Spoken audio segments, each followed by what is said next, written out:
total internal reflection. It is an important phenomenon of light. So let us try and understand what is total internal reflection with a simple example. So let us consider some denser medium and a rarer medium separation, like water medium, for example. I have considered a medium which has two parallel sided surfaces at least, that is top and the bottom, and surrounding is the air medium. So now in comparison, so air is rarer with respect to water. So water is a denser medium, optically denser, and air is a optically rarer medium. So air or vacuum we can usually consider. So now let us have a point object, a illuminated point object A at the bottom of the water medium. So it can be a glass slab also, because any optical media which is denser compared to air you can consider here. So now when the light emanates from the point object A and hits normally onto the boundary which separates the air and the water medium. So this is normal incidence, you can say. So in this situation, you know that the refracted light is in the same direction as the incident light is, because it is normal incidence, and angle of incidence is equal to 0. Angle of refraction is also equal to 0. This is called normal incidence. So now in case if you consider the ray of light emanating from point object A and hits the boundary at point O1 as shown. Now here the angle of incidence is not 0. It has some value, say I1. Now what will happen at this point? So as we expect, of course, see, whenever light travels from any media, it is supposed to be partially absorbed based on the nature of the medium, characteristic of the medium. So this water medium also absorbs partially some light energy. So whereas partially it is reflected back. So whenever light travels from one medium to another, there is partial reflection, that is for sure. So then this is called internal reflection. So because internally it is the light is getting reflected back to the same denser medium, into the medium itself. So whereas part of it gets refracted also. So part of the total incident light is getting refracted, part of it is getting internally reflected, and also a small amount is getting absorbed. And now similarly, and of course, what is the angle of refraction? R1. And I1 and R1, when you look at, R1 is more than I1. Why? Because the refracted light is bending away from the normal, as air is a rarer medium compared to water. When light travels from a denser medium to rarer medium, it bends away from the normal. So angle of refraction is more than angle of incidence. So now if I increase the angle of incidence further, so that is at O2, point O2, if the light is incident. So now you can say that the angle of incidence is I2, which is of course more than I1. Now what do you expect here? What will be happening exactly? Again the same thing, partial reflection and partial refraction. So partial reflection, which is internal partial reflection, whereas partial refraction, now you can see that R2 is of course more than I2, but at the same time it is more than R1. So I2 is more than I1, R2 is more than R1. So as angle of incidence increases, angle of refraction also goes on increasing. And at any point, angle of refraction is more than angle of incidence, because light is traveling from denser to rarer medium. So now, in case if I continue to increase this angle of incidence, it will so happen that angle of refraction will reach 90 degrees. That is, at some particular angle of incidence, which is called critical angle, there is partial reflection of course, and also the angle of refraction is exactly 90 degrees. So O3D is the refracted ray which is grazing the surface of the water medium. So here the angle of refraction is exactly 90 degrees. Now this particular angle of incidence is called critical angle, which is a constant for this pair of media. Because the surrounding medium is air or vacuum, which is a standard reference, so we can call this critical angle as the critical angle of water medium now. Okay, so now what will happen if I increase the angle of incidence further? Of course, as per the basic concepts, of course, the angle of refraction should further increase, but angle of refraction is already 90, it cannot increase further. If it increases more than 90, there is no question of refraction, it will become light getting back to the same medium. So anyway, so there is no refraction if the angle of incidence is increased more than critical angle.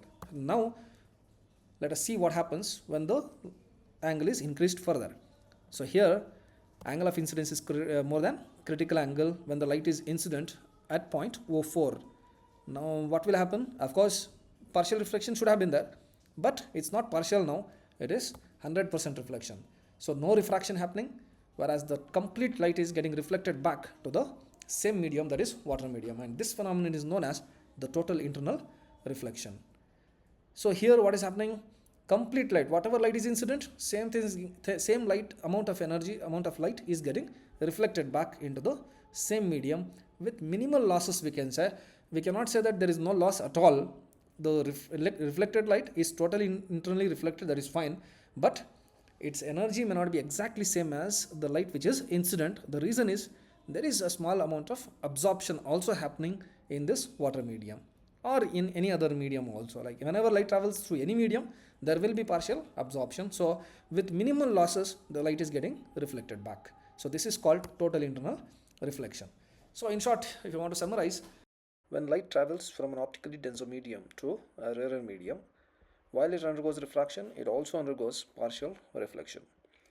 This is called internal reflection. When the angle of incidence is more than a particular angle, that is called, which is called critical angle, then there is no refraction, whereas the light is completely reflected back into the denser medium. This phenomenon is known as total internal reflection. And the critical angle for a particular medium is always a constant with respect to the air medium, of course. At some applications of total internal reflection, that is TIR. So first we'll start with prisms. So prisms can be used to turn the light by 90 degrees or 180 degrees, that is to rotate the images, and without affecting their sizes, that is without having any magnification. Now consider a right angled prism as shown in the diagram here. So two internal angles are 45 degrees each and one is 90 degrees. So, and consider an object AB, an arrow here as shown, and the rays of light which travel from different points on the object, say from B, a ray of light travels and hits the prism as shown here. So as the angle of incidence here is 0, that is normal incidence, there is no bending of light, it goes straight into the prism, and here you can see that it's hitting the prism, and if you draw a normal, you will find out that the angle of incidence here is around 45 degrees. Whereas for a prism, a glass prism, the critical angle is less than 45 degrees. So when the angle of incidence is more than critical angle, there is total internal reflection happening here. So this totally internally reflected ray, so it hits the other surface again, and here this is a normal incidence. So once again, without bending, it travels straight.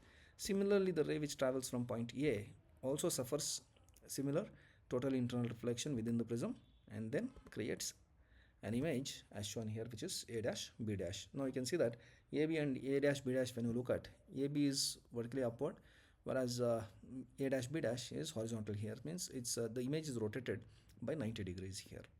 So this is one of the applications of TIR. Now similarly, if you look at another prism, so another case of prism, so here again 90 degrees, that is a right angle triangle, right angled prism, 45 degrees and 45 degrees. AB is an object. Now incidence here, so at the internal surface, inside surface here, so within the prism, it is angle of incidence is around 45 degrees. As from the geometry of the diagram you can understand that. So there is total internal reflection. Once again at this face, there is total internal reflection. Similarly, from point A, the ray which is incident on the prism undergoes multiple total internal reflections, and thereby creating an image which is exactly inverted compared to the object. A dash B dash is inverted compared to AB. So exactly 180 degrees rotation is there in the image here. So light is turned by 180 degrees here. So similarly, if you consider another case, so here in this case of prism, so you can see that rays of light are traveling as shown, and in the first case here, at the first point here, the ray which travels from B, so you can see that it bends into the prism and once again hits the other surface, then total internal reflection takes place and then it comes out.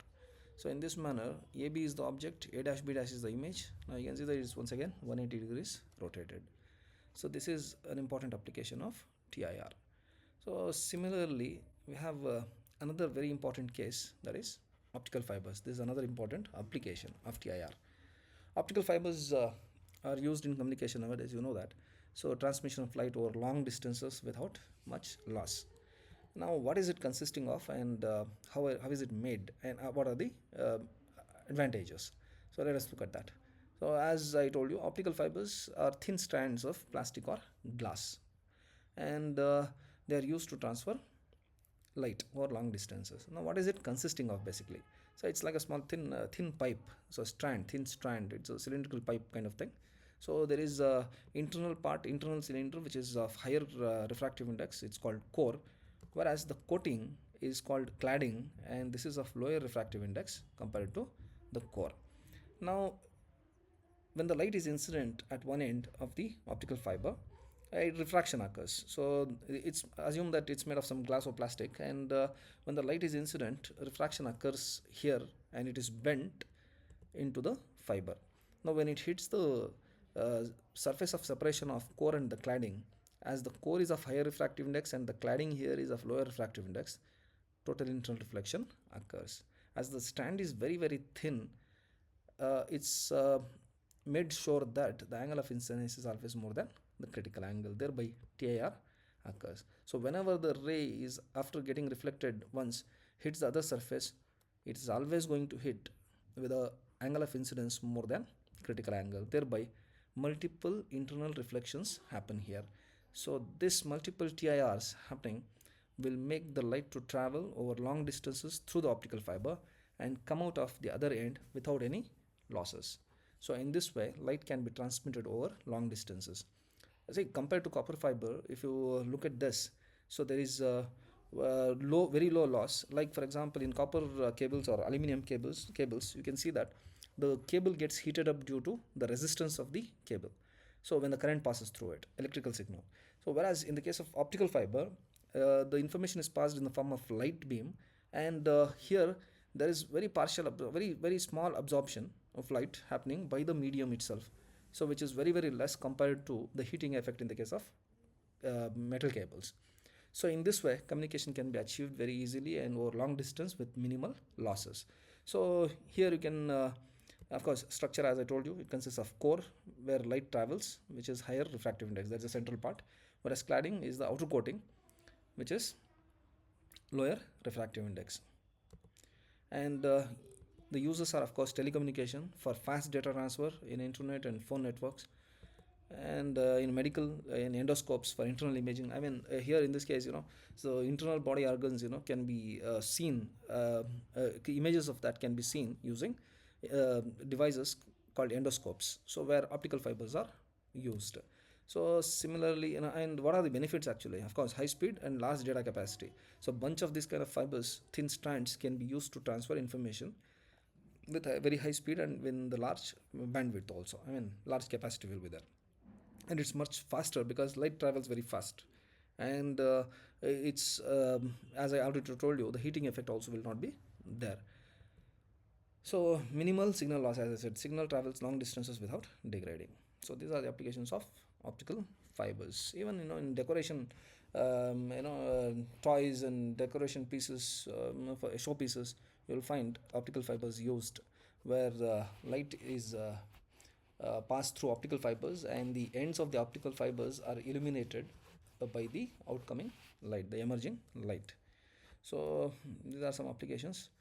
And in modern day high speed communication, these fibers are becoming essential actually. Without this, communication is not happening these days.